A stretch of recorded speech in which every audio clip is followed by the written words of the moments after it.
contest of the evening, sponsored by OneStopMMAShop.com. This is a title fight and features five-minute rounds of fighting in the lightweight division. Introducing first, fighting out of the red corner. This man is a mixed martial arts fighter with a professional record of 9 wins, 1 loss. He stands 5 feet 9 inches tall and weighed in at 154 1/2 pounds. From Tauá, Brazil, ladies and gentlemen, presenting the challenger, Diego the Animal Vitale.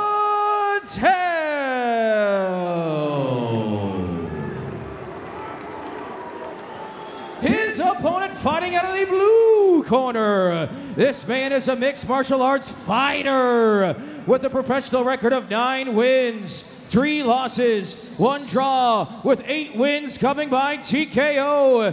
He stands 5 feet 8 inches tall and weighed in at 154 1/2 pounds. From Burnley, England, ladies and gentlemen, presenting the reigning, defending BAMMA lightweight champion of the world, Rob C4 Sinclair.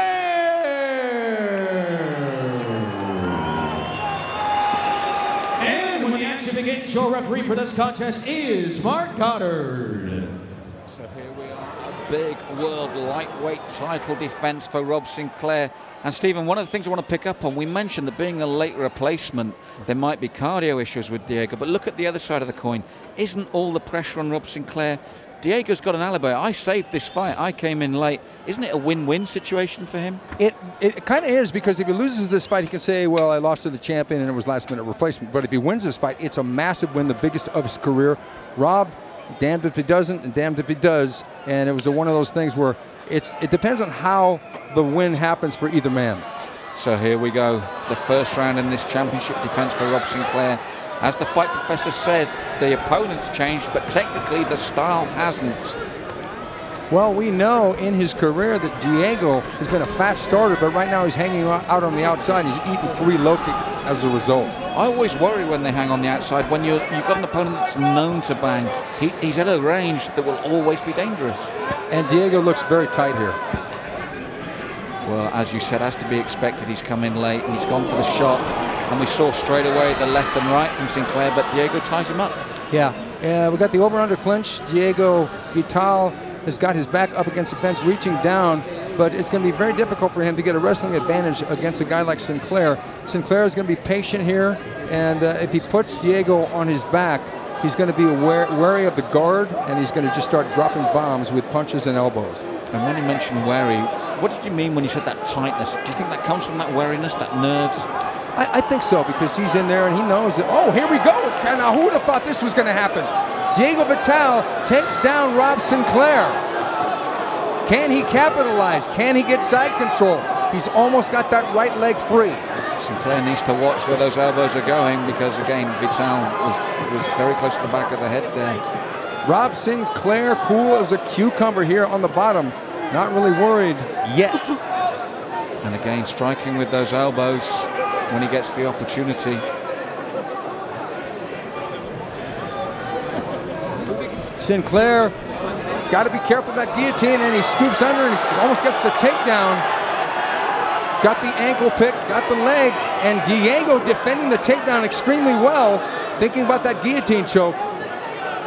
Rob has got to be careful, and he pops him right down into side control. No way that guillotine can land in side control.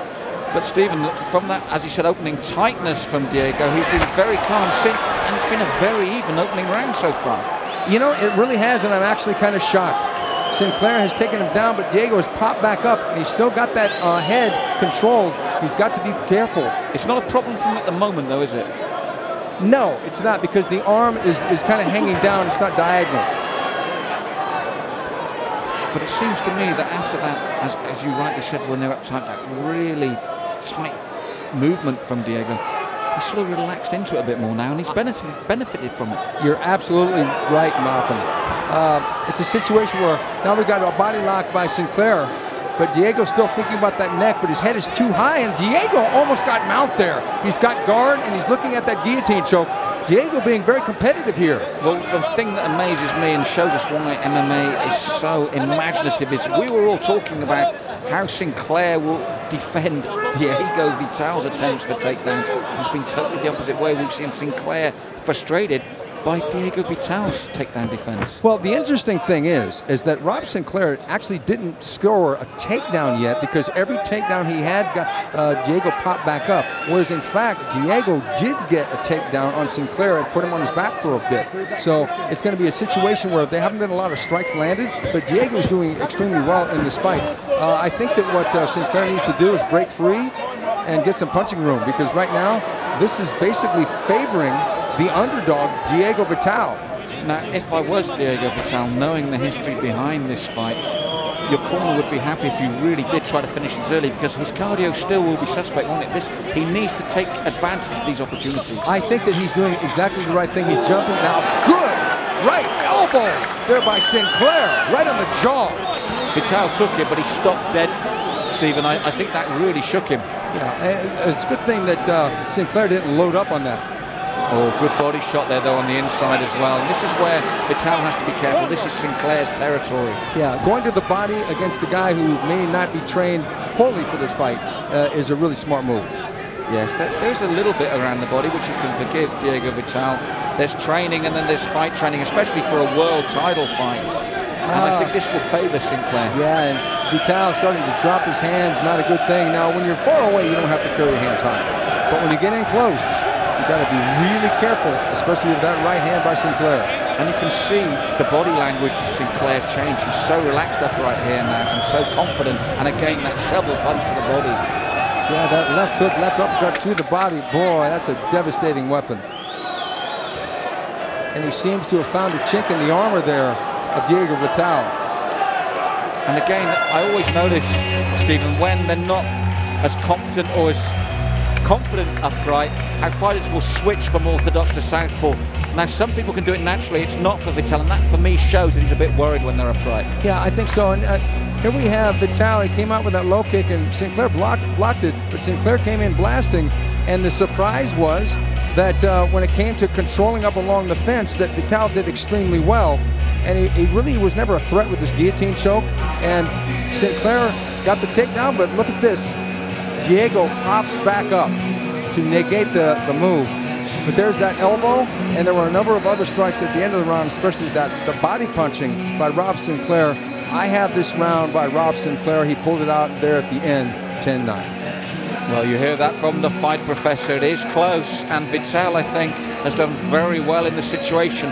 But as I said earlier, Stephen, I do worry for him the longer the fight goes on. 5 rounds. 5 rounds. Do you think he needs a bit more urgency? A couple of times there he was in good position with Rob. Do you think there needs to be a bit more urgency, a bit more devil-may-care attitude, knowing that maybe I can't do those 5? Sinclair definitely can. I think you're right theoretically, but then you're talking about the gas tank here. And the gas tank is he's thinking, well, if I go for it now, I'm going to pay for it later. Oh, good low kick by Sinclair, right above the knee. I think this is where Vital does not need to be for any length of time. Because as we saw here, he switched from orthodox to southpaw quite clumsily when he was under pressure. Take that pressure away. Do not be at this man's range. Rob doing a really smart thing and varying his attack. He was going to the body a lot. And there it is again, that left hook right to the liver. Hello, Boss Luton. Oh, yes, an old sparring partner of yours. And again, as you said, it's the variety, Stephen. That right low kick is finding its mark, and that's going to take away the shooting ability of Diego Vital. And you can hear the crowd's response. Big fan base here for Rob Sinclair, and they like the way he's mixing it up with Diego Vital now. And he's beginning to ask you questions, as you said, of that midsection of Vital. Are you happy with the fact that Diego is still here standing? He's not firing back, but he's not looking to take him down either. No, but Rob Sinclair is taking his shots here on the outside, because he's not just going in a blizzard, because he knows that there's some danger still posed by the man across from him, Vital. He doubled up that low kick to the lead leg, though, and that will tell. See, Diego hasn't been able to... Oh, nice combination, and Diego fires back. Tactically, this is obviously suiting Sinclair. Would you be worried in Vital's corner now? Would you say to him, let's tie up, let's take him down? Well, yeah, but I think it's easier said than done, because especially at that first round, he's probably going to be trying to catch his second wind. Rob Sinclair did use a lot of energy trying for all those takedowns, but he's going to be the better conditioned athlete from the get-go. Yes, and they're in the clinch now, and again, as you said, Rob Sinclair, you talk of conditioning, he looks so calm at the moment. That short elbow that worked for him in the first round. The short elbow was off. He was going to try and pummel for control with that right hand, and Diego tried to block it, so he threw the elbow instead. Oh, 1, 2, 3. And the other thing that fascinates me is the way that when you have your hands low, how it can mean different things. At the moment, the low hands of Diego are signs of fatigue. The low hands of Sinclair, for me, are signs of extreme confidence.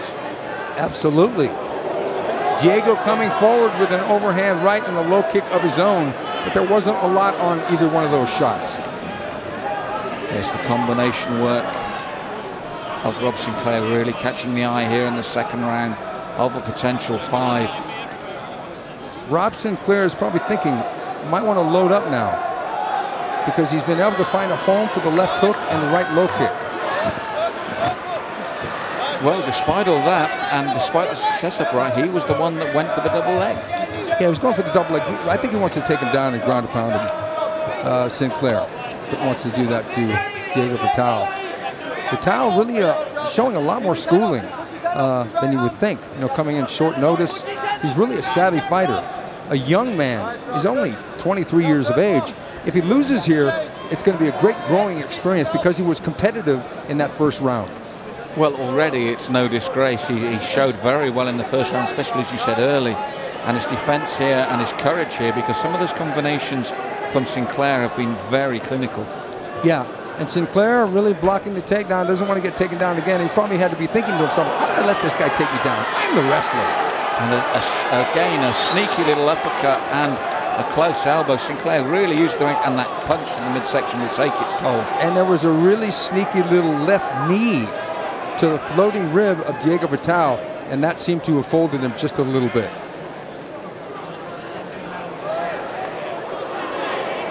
Short left in reply from Diego, but do you feel that the right maybe is just beginning on this wall, Stephen? Yeah, I think so, but Diego is still there. It is only round 2. Potentially we have 3 more after this, but Diego has slowed down quite a bit. Yes, it was noticeable there where his offense upright looked very clumsy in comparison. He clips him with the right hand, but there's nothing behind that. No, because he's showing it to him. He's not setting up with a jab or fading down. And nice right cross there by Rob Sinclair. As if to say to Diego Vital, that's how you throw the right. So last 30 seconds of the round, and I think this one's far easier to call. Yeah, it's been Rob Sinclair all the way. I wouldn't say he's necessarily dominating him. He's definitely outpointing him, though. It's not a close round, but he hasn't been close to stopping Diego Vital. Now again, cornering his man, and oh, some good shots and then turned away, but I think we're both in agreement here. Easy to score for Sinclair, so let's forget him. What has Diego Vital got to do? He's 3 more rounds potentially. We've said he's got nothing to lose, but he didn't have the success in this round that he had in the first. He's got to try and trick him and catch him coming in with one of those left hooks, because so far when Sinclair has come in with that left hook to the body or to the head, Diego has done nothing to try and counter it. A good counter would be throw the overhand elbow straight down the middle and try and crack his forehead open. Yeah, he's had, as we saw with that short right, some success, but Sinclair has been happy to close that distance, and it's those shots to the body that surely Fight Professor will start to take their toll. So many beautiful body shots by Sinclair. It's really going to have an effect the longer this fight goes. Now, if I was Diego Vital, the other thing that might worry me is the amount of times that Rob Sinclair has tried to take him down. So he's saying, if we want to go to the floor, I'm just as confident there as well. I think that Rob Sinclair used a lot of energy trying that in the first round, and I think he abandoned that just a little bit because he changed up his strategy. And a seasoned professional and a champion like Rob Sinclair will do that. Picking up on the positives for Diego Vital, you were very impressed with the fact that Sinclair couldn't take him down, 23 years of age, against an experienced champion, yet he was so difficult to take down. Yeah, but the thing is, here it is. Diego Vital used a lot of energy in defending those takedowns, and you know it isn't just a one-way street with a takedowner. Like, is there be a word? I'm going to butcher the English language here in England. But if the wrestler is going to try and take down the jiu-jitsu man, the jiu-jitsu can block the takedown. Both of them use energy. It's not just a one-way street. And again, Rob Sinclair stalking his man. Diego moving around. We saw Sinclair start to load up at the end of round number 2. And he's changing his range. Yes, definitely. He's changing his intensity too. He's starting to throw a lot harder. Yeah, I think it's a good tactic as your man is going to get tired because he hasn't prepared for the fight, actually stepping up through the gears. And this is another thing that will come into this fight is those gear changes. Who's got them, who hasn't. And you've got to say the probability is Sinclair has, Vital hasn't. It's interesting that Rob Sinclair got a body lock and he kept it up high, but if he would have dropped it down lower, he might have gotten a trip takedown, but he chose not to. He wanted to take him up to the fence and start working the knees to the leg. Yes, he's working both legs systematically here, and I was going to say it's about time Diego really does need to stop that. Diego staying calm here. I think it's a situation where Diego needs to save a little bit, especially in that right hand, because, oh, beautiful elbow right to the chin. Now, it's one thing to survive, but he's got to try and win this. At the moment, I feel Diego is in survival mode. Would you agree? Yes, I do. But look at this. He's right when we think he's done, he grabs the leg and he goes in for a takedown. Oh, short uppercut there from Sinclair. Diego Vital really has to maximize his opportunities because they are becoming less and less, aren't they? Yeah, it's really true. But the thing is right when you think that he's just in survival mode, he comes cracking back there with a right hand. So Sinclair still got things to think about. He's upped the intensity, he's closed the range. But there's still, I feel, plenty of play left in this fight. Trickery is going to factor big for both men from here on out, because as they get more tired, it's going to be how they set up their shots, both striking and shots for takedowns. And again, Rob Sinclair closing that range, looking to find his mark. He stopped and noticed the kicks to the leg, which I feel were very effective. I was just thinking the same thing, because he's got that leg, and Diego really hasn't blocked too many of those kicks, and Rob hasn't really loaded up on one either, Thai style. No, which does surprise me, because Diego doesn't even try to protect the leg either, really. It's still there for him at a reasonable range, and I think it was a successful technique, and yet he's gone for the all hand at the moment. Oh, and that's why! That's about it! That thing landed right on the button. A one-punch knockout with an uppercut by C4, Rob Sinclair, to defend his title. Well, Fight Professor, now we know why he was stopping that. He was looking, he was waiting,